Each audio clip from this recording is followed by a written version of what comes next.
What are different growth models? तो हमारे पास दो डिफरेंट ग्रोथ मॉडल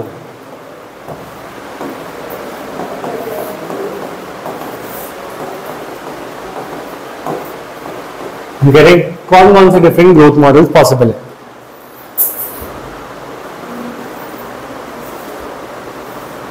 तो फर्स्ट ग्रोथ मॉडल पे आते हैं,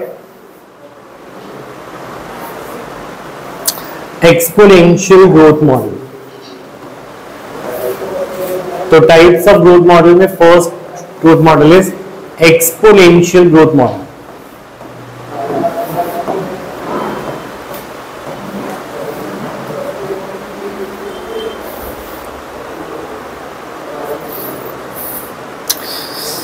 ठीक है. When resources in the habitat are unlimited, इसके पॉइंट लिखेंगे. When resources in a habitat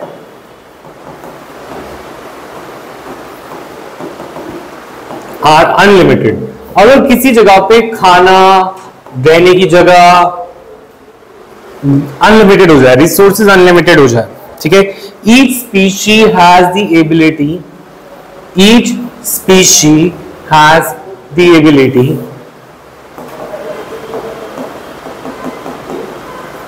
to realize fully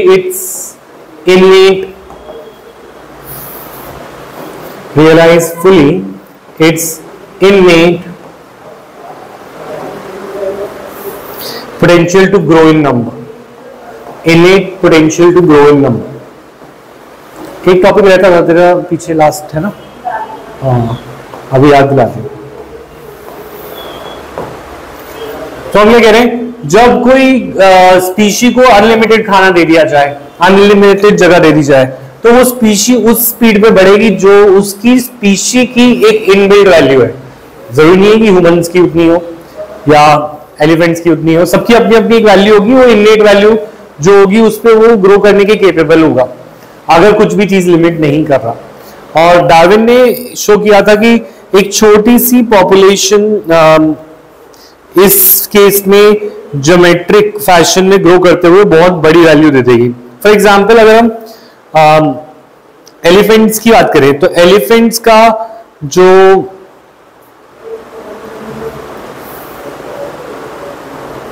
ठीक है, तो जैसे अगर हम एलिफेंट्स की बात करो, तो एलिफेंट्स का जो जेस्टेशन पीरियड ही ले लो, तो वो कम से कम है 18 to 22 मंथ्स. दैट मीन्स वो 18 मंथ्स तक जो एलिफेंट है वो उसकी बॉडी में रहता है. जेस्टेशन जैसे 9 मंथ्स है ह्यूमंस, तो उनके अंदर 18 to 22 मंथ्स का जेस्टेशन है. तो अगर हम देखें तो ये बहुत स्लोली रिप्रोड्यूसिंग ऑर्गेनिज्म है. कौन? एलिफेंट. पर एक एलिफेंट को भी अगर अनलिमिटेड खाना, डार्विन ने बोला था अगर एलिफेंट को भी तुम अनलिमिटेड खाना और अनलिमिटेड स्पेस दे दोगे, तो विद इन फ्यू इयर्स ही उसकी पॉपुलेशन बहुत ही ज्यादा एक्सप्लोसिवली बढ़ेगी. क्यों? क्योंकि दो से क्या होंगे, 2 से 4 एक जनरेशन है. जैसे फर्स्ट जनरेशन शुरू हुई, ठीक है, 1 से तो नहीं होगा, स्टार्ट तो 2 से ही होगा. तो 2 से क्या हुआ 4, फिर 4 से क्या हुआ 8, ठीक है, 8 हुआ नहीं, 4 से सीधा 16, और 16 से 2 की पावर 1, 2 की पावर 2, 2 की पावर 3, 8 आना था. फिर क्या होगा 2 की पावर 4, फिर हो जाएगा कितना 16. अभी तक तो सब कुछ छोटा छोटा लग रहा है, पर अभी थोड़ी सी आगे ही जाएंगे तो ये, हाँ, तो 2 की पावर 5 32, फिर 64, फिर 64 के आगे 128. तो इट्स लाइक 1 2 3 4 5 6 जनरेशन में वो बहुत बड़ा नंबर अभी नहीं लग रहा, पर आगे अगर ऐसे चलता रहा तो ये बहुत जल्दी क्या हो जाएगा, बड़ा होता जाएगा ये नंबर. ठीक है, और फिर उसके आगे ये रुकेगा ही नहीं. तो पॉइंट इज दिस कि ये पॉपुलेशन कुछ ही जनरेशंस में हजारों में पहुंच जाएगा. 2 से शुरू हुआ होगा तो कुछ ही जनरेशन एक तुम इनको काउंट भी कर पाओगे. तो ये एक एक्सपोनेंशियली ग्रोइंग वैल्यू है. जैसे ये ऐसी वैल्यूज एक्सपोनेंशियल वैल्यूज कहलाती है. जब भी कोई चीज हमारा फुली ग्रो करेगा तो इट्स लाइक इस प्रोग्रेशन में वो काम करेगा. इसको ज्योमेट्रिक प्रोग्रेशन भी बोलते हैं और एक्सपोनेंशियल भी बोलते हैं. जैसे तुम्हारा एपी होता है, जीपी होता है, तो ये जीपी हो गया, ठीक है, और एक्सपोनेंशियली ग्रोथ दिखा रहा है।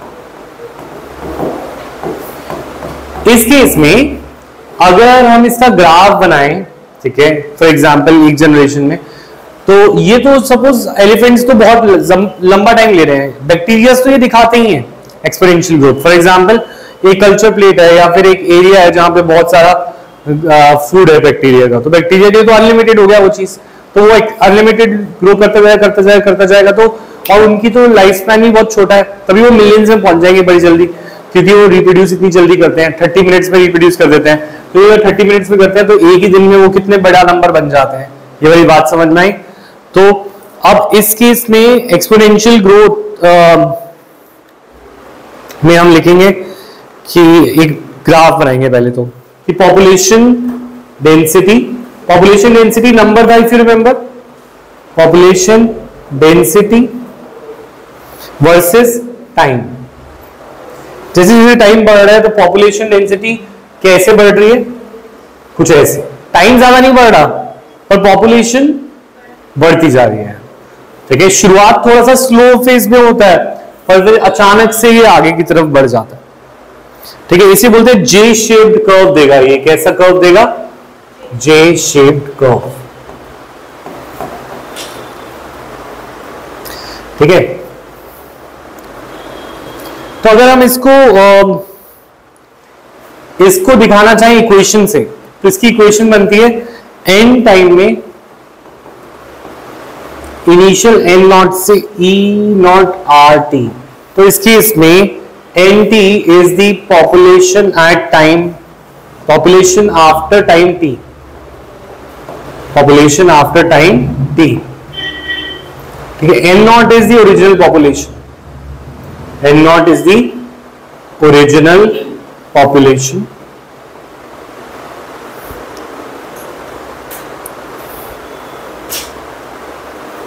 ठीक है, और r is the intrinsic rate of natural increase। अच्छा, इसे intrinsic rate क्यों बोला जा रहा है, what is the meaning of intrinsic? Intrinsic rate of natural increase था क्या, R is equal to B minus D.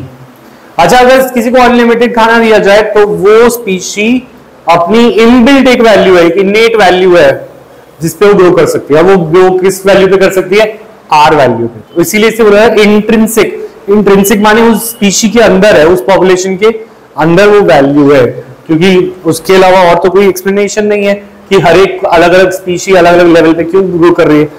तो it has to be something related to their own species. अच्छा, the base of natural logarithm है ई,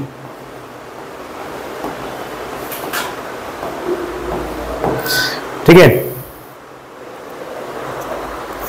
अच्छा, एक इसके बारे में कहानी तो तुमने सुनी थी कि वो जो एक चेस वाली कहानी जिसमें एक राजा और एक मंत्री चेस खेल रहे हैं, और राजा ने मंत्री को बोला था कि तुझे जो चाहिए वो ले लियो, ठीक है, अगर मैं हारा तो, ठीक है। तो राजा बाई चांस हार गया। तो जब राजा हार गया तो मंत्री ने बोला कि मुझे कुछ नहीं चाहिए किया, बस एक अनाज का दाना चेस के पहले बोर्ड पे रखना है। तो पहले इसके चेक पे एक गेहूं रखना, ठीक है, दूसरे पे 2, फिर तीसरे पे 4, बस इतनी गेहूं, ये बोर्ड जो है ये पूरा कर दो और मुझे बस इतनी गेहूं चाहिए, ठीक है। तो राजा बोला ये भी कोई शर्त हुई, ये तो अभी कर देते हैं। तो जब उसने शुरू करी तो वो वैल्यू तो कुछ भी नहीं लग रही थी कि चेस के बोर्ड पे हमें रखने हैं, डबल डबल करते जाने, तो कितना ही डबल हो जाएगा। बट उसको बाद में रियलाइज हो गया कि जितना वो चेस बोर्ड में लगना था उतना अनाज तो उसके पूरे किंगडम में नहीं होगा। क्यों? क्योंकि ये फिर से एक्सपोनेंशियल वैल्यू हो जाएगी 2 to the power x वाली। तो 64 बोर्ड्स के बाद, 64 बार्ट्स के बाद ये कितना ग्रो कर जाएगा, 2 to the power 64, जो कि बहुत ही लार्ज नंबर हो जाएगा, ठीक है। और इतना बड़ा नंबर हो जाएगा कि उतना अनाज तो होगा ही। तो ये वाली बात समझ में आई। तो ये एक्सपोनेंशियल ही कहानी लिखी है जिसमें एक्सपोनेंशियल ग्रोथ के बारे में तुम्हें बता रहे हैं कि अगर कोई भी स्पीशी ऐसे ग्रो करती है तो यही कोविड ऐसे ग्रो कर रहा था। जब हम कह रहे थे कि भाई एक टर्म थी कि फ्लैटनिंग द कर्व, कि कभी तो उसका कर्व जो होगा फ्लैटन होगा, क्योंकि वो इतनी एक्सपोनेंशियली ग्रो कर रहा था कि उसके पास खाना अनलिमिटेड था, लोगों के लंग्स, है ना, तो बस बढ़ ही जाता बढ़ ही जाता बढ़ ही जाता, पर फिर बाद में जाके उसका कर्व क्या हो जाना था, फ्लैटन। एक पॉइंट आना था जब उसका कर्व क्या होगा, फ्लैट। तो हम वो कोशिश कर रहे थे उस टाइम की हम वहां तक पहुंच जाए, इसीलिए लॉकडाउन किया गया था, क्योंकि अगर हम लॉकडाउन नहीं करते तो वो एक्सपोनेंशियली ग्रो करता जाता और तब जाके फ्लैटन होता वो कर्व, जब जाके हम सारे हॉस्पिटल पहुंच चुके होते, हॉस्पिटल में जगह ही नहीं थी। तो बस ये था कि धीरे धीरे उसे जाना तो था ही, सबको पता था कि जाना तो है, मतलब ये नहीं कि उसको ग्रो तो करना ही है, पर उसके कर्व को हमें क्या करना था, स्लो करना था, तो इसलिए लॉकडाउन किया गया था। पर एनीवेज वो फिर भी ग्रो करता रहा है। तो आगे बढ़ते हुए, तो यूजुअली ये वाली ग्रोथ पॉसिबल ही नहीं है, ना एलिफेंट के लिए, ना बैक्टीरिया के लिए, ना कोविड के लिए। कोई भी स्पीशी कुछ समय तक ये दिखा सकती है, पर उसके आगे जाके ये ग्रोथ नहीं पॉसिबल। तो कौन सी पॉसिबल है, that is the logistic growth. तो सेकेंड ग्रोथ मॉडल पे चले। एक और चीज ऊपर रहेगी शायद,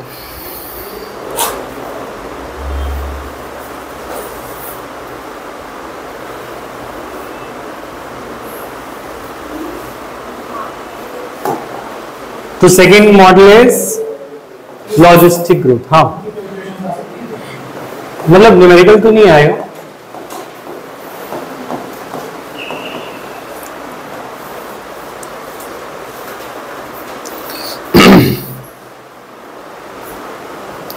तो इसके देखो, no species, no population of any species, no population of any species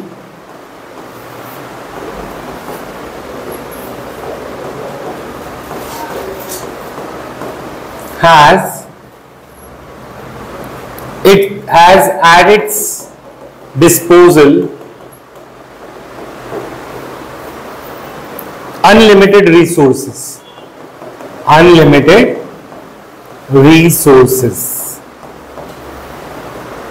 to permit exponential growth। किसी के पास भी एक्सपोनेंशियल ग्रोथ के लिए अनलिमिटेड रिसोर्सेज है ही नहीं, क्योंकि तुम ये नहीं सोच रहे कि अगर सपोज किसी के पास ऐसा हो भी, कोई आइलैंड है किसी के पास, या एक सपोज एक टॉर्टॉइज है, उसके पास आइलैंड है पूरा, और आइलैंड पे सिर्फ अकेला टॉर्टॉइज ही है और घास है घास, तो इस केस में भी तो टॉर्टॉइज जब बढ़ना शुरू होगा तो उनके बीच में तो कंपटीशन शुरू हो जाएगा। अगर कंपटीशन शुरू हो जाएगा तो एक टॉर्टॉइज दूसरे से रेस करेगा, तो घास के लिए वो फिर से कंपटीशन शुरू हो जाएगा। तो एनीवेज, अगर हम ये सोचें कि किसी के पास भी अनलिमिटेड रिसोर्सेज है तो होगा ही नहीं, कभी भी नहीं होगा, क्योंकि अगर होगा भी तो कंपटीशन उनके बीच में ही शुरू हो जाएगा, तो फिर से उनकी ग्रोथ क्या हो जाएगी, लिमिट, रिसोर्सेज क्या हो जाएंगे, लिमिट हो जाएंगे। तो इसीलिए कोई भी ग्रोथ एक्सपोनेंशियल नहीं होता। वो कौन सा ग्रोथ दिखाते हैं, लॉजिस्टिक ग्रोथ। तो लॉजिस्टिक ग्रोथ में क्या रीजन है इसका, क्योंकि अगर ऐसा हो, अच्छा ऐसा ना भी हो तब भी, या हो भी तब भी, दिस लीड्स टू कंपटीशन। अगर रिसोर्सेज लिमिटेड हैं तो भी कंपटीशन होगा, ठीक है, और कंपटीशन में only the fittest would survive. तो अगेन वो वाली बात आ जाएगी किसकी, डार्विन की, जो सबसे फिट होगा वही सर्वाइव करेगा। दिस इज नेचुरल सिलेक्शन की थ्योरी। अगर हमने बोला था सारे के सारे घास नीचे थी, तो घास नीचे वाली खत्म हो गई थी, तो जो घास नीचे खत्म हो गई तो उनमें से एक जिराफ होगा जिसकी गर्दन क्या थी, लंबी, ड्यू टू सम वेरिएशन, तो उसकी पॉपुलेशन आगे बढ़ी। तो दिस इज हाउ फिट, उस केस में फिट कौन सा था, जिराफ विद लंबी गर्दन, है ना। और ये एक वेरिएशन की वजह से हुआ था, ऐसा नहीं है कि यूज एंड डिसयूज से हुआ था। जो लमार्क की थ्योरी थी कि गर्दन का ज्यादा यूज किया तो लंबी हो गई, ऐसा नहीं था। ठीक है, क्लियर है पॉइंट। नेक्स्ट,